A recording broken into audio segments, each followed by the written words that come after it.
in opposition to that which is the desires that carries one to that pushes one to obey the shaitan and the lower inclinations. What he has made in regards to that or against that is a light, an insight, an intellect. Nuran wa basiratan wa aqlan. Light, nur, basira is intellect or insight, and aql is intellect. يرده على الذهاب مع الهوى. This is what will return him or cause him to return or to stay away from following their desires. He says رحمه الله فكلما أراد أن يذهب مع الهوى ناداه العقل والبصيرة والنور الحذر الحذر.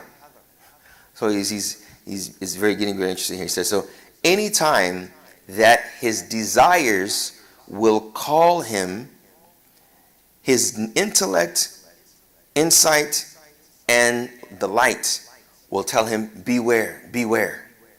حذر حذر. فإن المهالك والمتالف بين يديك. He said, verily destruction and demise or wreck or that which can destroy you is right in front of you. وأنت صيد الحرامية وقطاع الطريق إن سرت خلف هذا الدليل.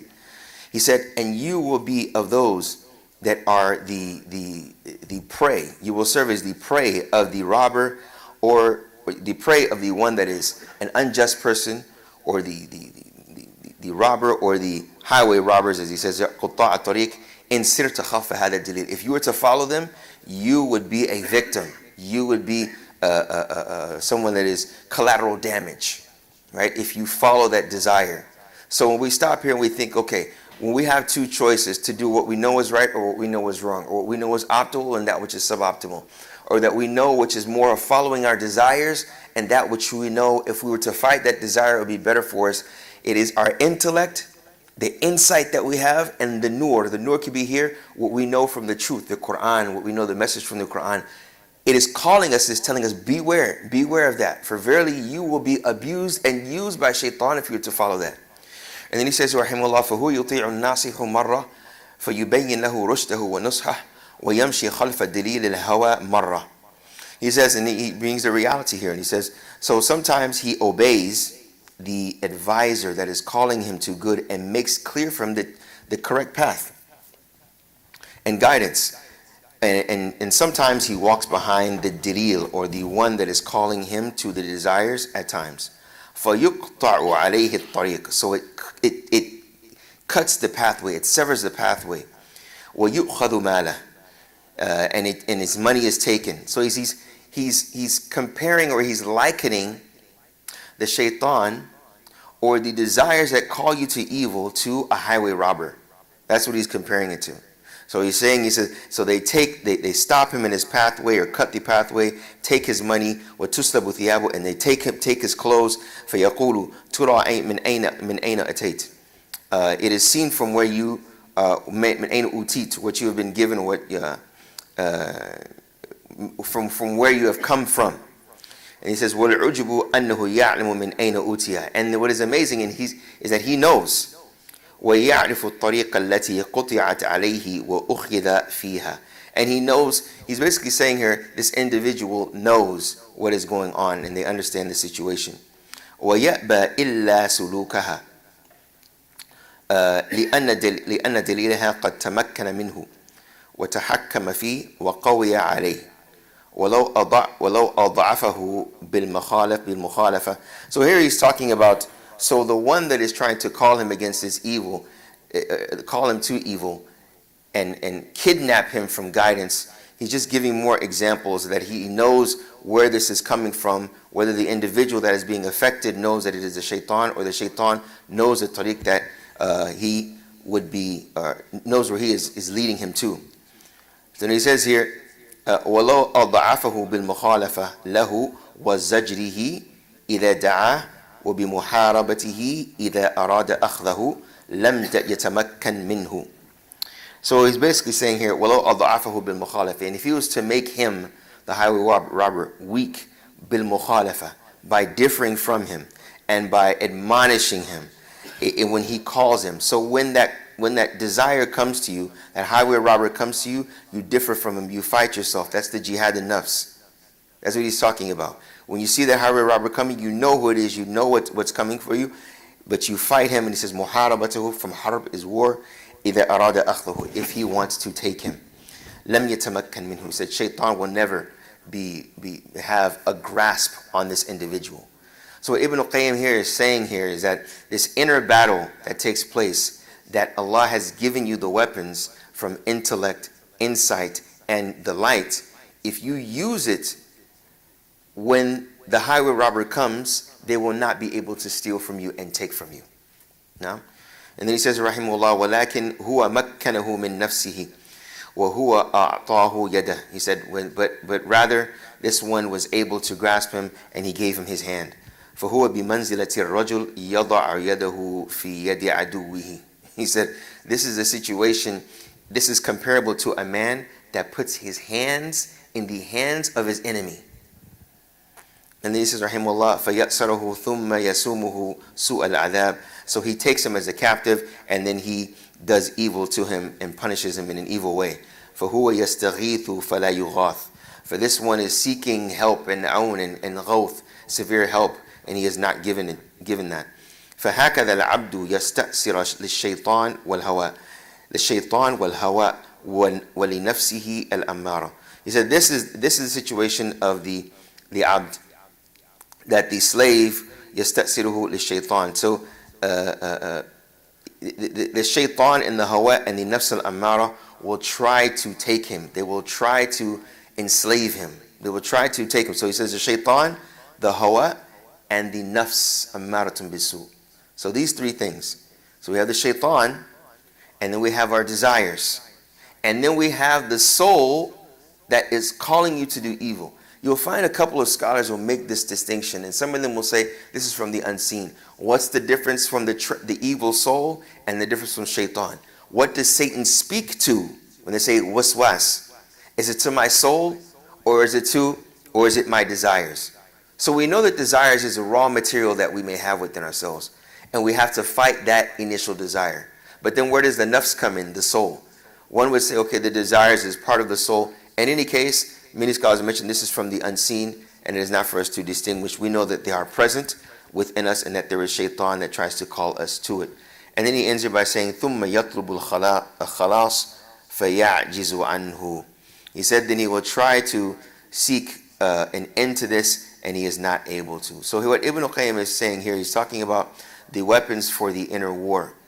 And what he mentioned in the beginning is the nur, the basira, and the aql. So the nur could be understood as the guidance. And the guidance is that which Allah said and which the Prophet ﷺ said. So when looking at what Allah subhanahu wa ta'ala said, Allah will send angels to us that may remind us, number one. And number two, He has already given us the raw material to distinguish that which is good and that which is evil, within ourselves and outside of ourselves. Is everyone with me? So when he talks about the intellect, we intellectually can determine what is right and what is wrong, what is befitting and what is not. And this is why when a child, before the child reaches the age of what they call tamyiz or bulugh, they are not held what? Accountable. Because this has not been firmly established within their, dare I use the word, spiritual biology. Okay? They are not held accountable yet.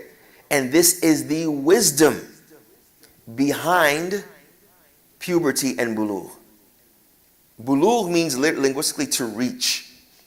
And puberty is that. You have reached a state, and if you think about it, subhanAllah, we know, okay, when we study biology, we say, okay, there are signs when someone is maturing, puberty. In Islam, when you reach that age with those specific characteristics, you're considered an adult. Like you're held accountable for you stand in front of Allah, you are held accountable for waking up for Fajr. Oh, 15-year-old, 16-year-old, 17-year-old boy, girl, right? You're held accountable for your own, you have to stand in front of Allah subhanahu wa ta'ala. So that is what is so beautiful here, because when he talks about the basira and the aql is the intellect and the basira is the insight. And the intellect, as they say, aql, that black ring that you see, some people from the Khalij, Middle East, wear the black ring on their gimash. You ever seen that before? Some of them use it to whip, but it's not what it's supposed to be for. It's supposed to, they would tie the legs up of the camel or the mouth of the camel because aql means mana'. It means to prohibit something, right? So what's the connection of prohibiting the camel from moving and our intellect? Who can tell me? What's the connection? Because we know that أَفَلَا تَعْقِلُونَ. We know what aql means, but what's the connection?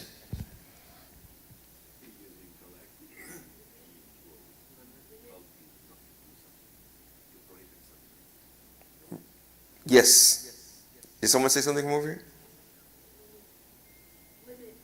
Limit what? Close. You're almost there. You're halfway there. Yes. Your intellect will prohibit you from doing something that is not befitting. That is not befitting. Okay? That's what aql means. So when the scholars talk about the conditions for someone, leading the salah, they say baligh aqil. That they are someone that has reached the level of puberty and they have an aql.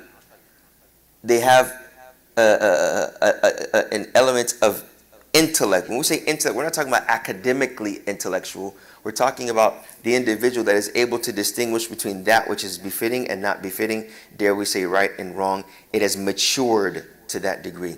So that is what Allah has naturally equipped you with. Right? And then basira is insight. The insight. So Allah has given us this as the raw material to where when shaitan comes to us or when our own desires try to call us against us, right? This is what He has given you to distinguish. When the angels come to you, or when they say al-hadr, al-hadr, as He mentioned, or when these three come to you, say, beware, beware, don't take that path. Or if you go on that page online, or if you say that to that person, this is what may result. That's the intellect, right? If you say that to your mother in front of someone, it's going to be seen as disrespectful, and it will really harm her. That's the intellect. We're looking ahead of time. That is where the insight can come in. You're foreseeing something. You're not foretelling the future, but you're foreseeing something. And shaitan is telling you, no, you have to demand your respect. Shaitan is telling you, you're going to let them say that to you? Or your nafs is calling you and say, just one time, no problem. No one's watching. No one can hear you. It's okay. But then your intellect is saying, no, but you can possibly get addicted to this. No, but Allah is watching the inside. So it all comes into play. And that's what Ibn Qayyim is capitalizing on here, the inner battle for when he spoke about earlier, the nafsun ammaratun bisu, the evil soul or the soul that is evil or calls us to do evil. And also the shaitan that calls us against these good things, against doing that which is khair. He said it is for what is predominant, and then he goes a little deeper when talking about the faculties that He has given us from insight, intellect, and the nur, or the insight and intellect should coincide with the nur. That is where we can effectively fight against the shaitan that tries to rob us of guidance. Inshallah. May Allah subhanahu wa ta'ala make us of those that follow Him sirran wa alaniya. May Allah subhanahu wa ta'ala make us of those that follow Him in secret and in open. May Allah subhanahu wa ta'ala make us of those that have our feet firm on the ground. And may Allah subhanahu wa ta'ala make our hearts firm in His religion. نسأل الله سبحانه وتعالى أن يثبت أقدامنا ويثبت قلوبنا على دينه يا رب العالمين. اللهم انصر إخواننا المستضعفين في غزة وفي مشارق الأرض ومغاربها يا رب العالمين. Oh Allah, help our weak and destitute brothers and sisters in Gaza and all in the east, far east and far western parts of the earth. Ya Rabb al-Alameen, make us of those that stand up in the middle of the night or the last third of the night to call on You with your blessings and bounty and protection, Ya Rabb al-Alameen, and make us of those that are pleased with Your predestination, Ya Rabb al-Alameen. Wa sallallahu wa sallam wa barak ala nabiyyina